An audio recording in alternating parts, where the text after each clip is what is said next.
আসসালামু আলাইকুম পৃথিবী টিভির আমাদের প্রিয় নবীর জীবনের ইতিহাসে আজকের পর্বে আপনাদের স্বাগতম। সিরিয়া সফর শেষ করে যুবক মুহাম্মদ সাল্লাল্লাহু আলাইহি ওয়াসাল্লাম যখন মক্কায় ফিরলেন, তখন তার জীবন বদলে দেওয়ার মতো এক মুহূর্ত অপেক্ষা করছিল। মক্কার সবচেয়ে ধনী এবং মর্যাদাপূর্ণ নারী খাদিজা বিনতে খুয়াইলিদ কেন তার সমস্ত আভিজাত্য ত্যাগ করে মুহাম্মদ সাল্লাল্লাহু আলাইহি ওয়াসাল্লাম এর জীবনসঙ্গিনী হওয়ার স্বপ্ন দেখেছিলেন? কি এমন দেখেছিলেন গোলাম মায়সারা সেই সফরে, যার বর্ণনা শুনে মা খাদিজার চোখ অশ্রুসিক্ত হয়ে গিয়েছিল?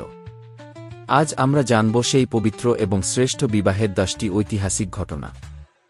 ভিডিওটি স্কিপ না করে শেষ পর্যন্ত দেখুন।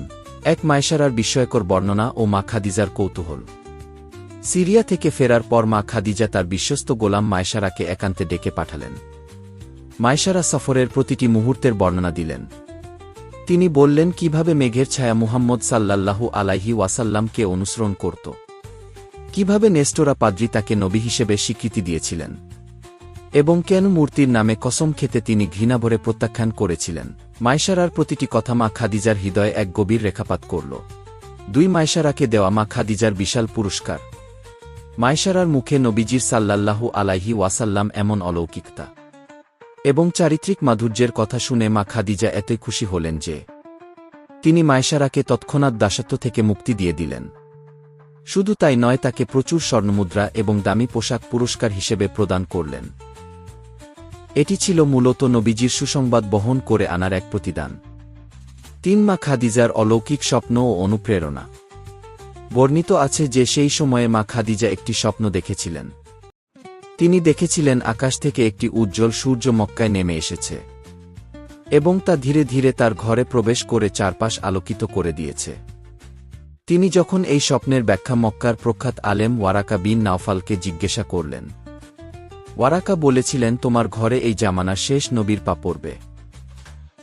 এই স্বপ্ন এবং মায়সারার বর্ণনা তাকে নবীজির সাথে বিবাহবন্ধনে আবদ্ধ হতে দারুণভাবে অনুপ্রাণিত করে। 4 মা খাদিজার অন্তরের পরিবর্তন ও একনিষ্ঠ সিদ্ধান্ত।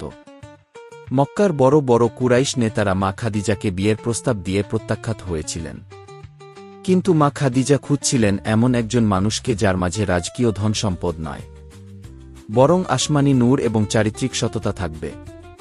তিনি নিশ্চিত হলেন যে মুহাম্মদ সাল্লাল্লাহু আলাইহি ওয়াসাল্লাম সেই কাঙ্ক্ষিত ব্যক্তি। 5 নাফিসার মাধ্যমে বিবাহের প্রস্তাব প্রেরণ। মা খাদিজা সরাসরি প্রস্তাব না পাঠিয়ে তার প্রিয় বান্ধবী নাফিসা বিনতে মুনিয়াকে পাঠালেন মুহাম্মদ সাল্লাল্লাহু আলাইহি ওয়াসাল্লাম এর কাছে। নাফিসা গিয়ে অত্যন্ত বুদ্ধিমত্তার সাথে নবীজিকে বললেন, হে মুহাম্মদ, আপনি বিয়ে করছেন না কেন? নবীজি দারিদ্র্যের কথা বললে নাফিসা বললেন, যদি এমন কাউকে পান যার সৌন্দর্য, সম্পদ এবং মর্যাদা সব আছে, তবে কি আপনি রাজি হবেন? নবীজি যখন জানলেন পাত্রী খাদিজা, তখন তিনি বিস্ময়ের সাথে বললেন, চাচার সাথে আলোচনা করে জানাবেন। 6 চাচার সাথে পরামর্শ ও হাশেমি বংশের আনন্দ। নাফিসার কাছ থেকে প্রস্তাব পাওয়ার পর নবীজি তার অভিভাবক ও প্রিয় চাচা আবু তালিবের কাছে যান। আবু তালিব এই খবর শুনে অত্যন্ত আনন্দিত হন এবং বলেন, বৎস, খাদিজা কেবল সম্পদশালী নন, তিনি আরবের এক মহিয়সী ও পবিত্র নারী। এই প্রস্তাব প্রত্যাখ্যান করার মতো নয়। এরপর আবু তালিব তার ভাই হামজা রাদিয়াল্লাহু আনহু এবং বনু হাশিম বংশের বড়দের সাথে পরামর্শ করেন। পুরো পরিবার এই মিলনে অত্যন্ত খুশি হয়, কারণ মা খাদিজার বংশমর্যাদা ছিল আরবের প্রথম সারির। 7 সেই ঐতিহাসিক বিয়ের মজলিস ও রাজকীয় পরিবেশ। বিয়ের নির্ধারিত দিনে আবু তালিব হামজা রাদিয়াল্লাহু আনহু এবং বনু হাশিম বংশের বিশিষ্ট ব্যক্তিদের নিয়ে নবীজি মা খাদিজার বাড়িতে উপস্থিত হন। আরবের প্রথা অনুযায়ী মা খাদিজা তার বাড়িতে এক বিশাল ভোজের আয়োজন করেছিলেন। মক্কার বড় বড় কুরাইশ নেতারা এই মজলিসে সাক্ষী হিসেবে আমন্ত্রিত ছিলেন। চারদিকে এক স্বর্গীয় প্রশান্তি বিরাজ করছিল এবং এই বিয়েটি ছিল তৎকালীন মক্কার সবচেয়ে আলোচিত ও মর্যাদাপূর্ণ অনুষ্ঠান। 8 আবু তালিবের অমর খুতবা ও চরিত্রের জয়গান। বিয়ের মূল অনুষ্ঠানে আবু তালিব দাঁড়িয়ে এক তেজস্বী ও ঐতিহাসিক ভাষণ বা খুতবা প্রদান করেন। তিনি আল্লাহর প্রশংসা করার পর বলেন, আমার এই ভাতিজা মুহাম্মদ ইবনে আবদুল্লাহর সাথে কুরাইশ বংশের কোনো যুবকের তুলনা হয় না। যদিও তার বৈষয়িক সম্পদ কম, কিন্তু মানুষের আসল পরিচয় তার চরিত্র দিয়ে হয়। মুহাম্মদের চারিত্রিক মহিমা ও বুদ্ধিমত্তা আজ পুরো আরবে স্বীকৃত। এই খুতবাটি নবীজির শ্রেষ্ঠত্বের এক অনন্য দলিল হয়ে আছে। 9 মোহরানা প্রদান ও পবিত্র বন্ধন। মজলিসে মা খাদিজার চাচা আমর বিন আসাদ এবং ভাইদের উপস্থিতিতে বিবাহ সম্পন্ন হয়। নবীজি সাল্লাল্লাহু আলাইহি ওয়াসাল্লাম মোহরানা হিসেবে মা খাদিজাকে 500 স্বর্ণের দিরহাম মতান্তরে 20টি উট প্রদান করেন। এই পবিত্র আকদ বা বিবাহের মাধ্যমে মক্কার আলামিন এবং তাহিরা পবিত্রা এই দুই মহান আত্মা এক সুতোয় গেঁথে যান।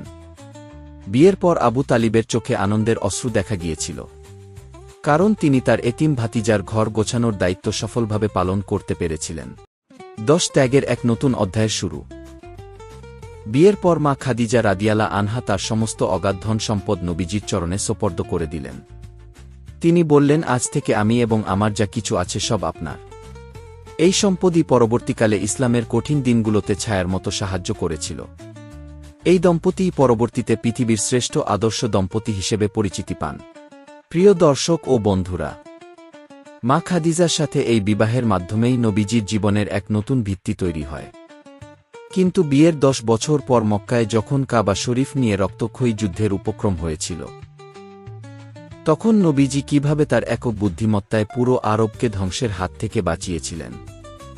হাজরে আসওয়াদ বা পবিত্র কালো পাথর স্থাপনের সেই রোমাঞ্চকর ঘটনা নিয়ে আসছি আমরা পরের পর্বে। আজকের ভিডিওটি ভালো লাগলে লাইক এবং শেয়ার করুন। আমাদের চ্যানেল এমডি করিম পৃথিবী টিভি সাবস্ক্রাইব করে রাখুন। দেখা হবে পরবর্তী ভিডিওতে সিরাতুন নবী পার্ট 11তে। এবং নবীজির প্রতি দরুদ পাঠ করুন অথবা কমেন্টে লিখুন। ভালো থাকুন, সুস্থ থাকুন। ধন্যবাদ। আসসালামু আলাইকুম ওয়া রাহমাতুল্লাহি ওয়া বারাকাতুহু।